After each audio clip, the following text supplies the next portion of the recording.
Well, when I heard the riots, it was around 4 o'clock.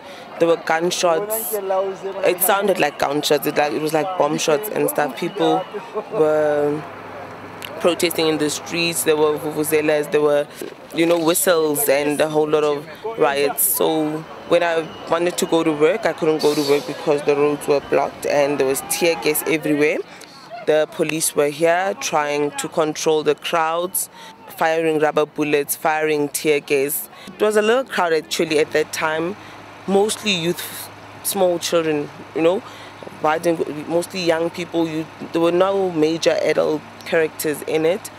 And throughout the day, they've been basically doing the same thing, trying to block the Golden Highway, trying to block the main roads, people coming to and from, and the police have been there trying to stop them from that, keeping them within the perimeters of between Mixinmina and Finetown so that they don't disturb how everything is running on the roads. So they'd get rowdy at times.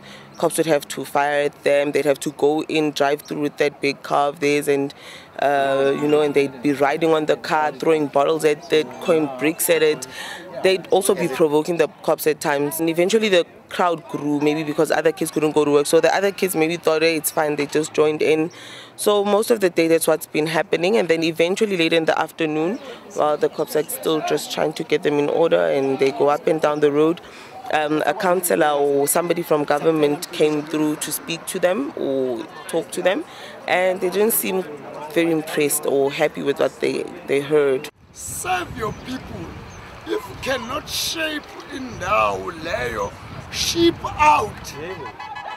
And he spoke to them and now he's gone. And the crowds have dispersed. They've now moved back down. They seem to have, quiet down a bit. Maybe they've just gone for lunch or they'll be coming back. Yeah, apparently they want houses, but it didn't come through because most of those people were young. It was kids, there was no adult or a proper voice that could speak for them. But there's apparently a lady that spoke saying that she's a mother, she has kids, and she's living in a back room.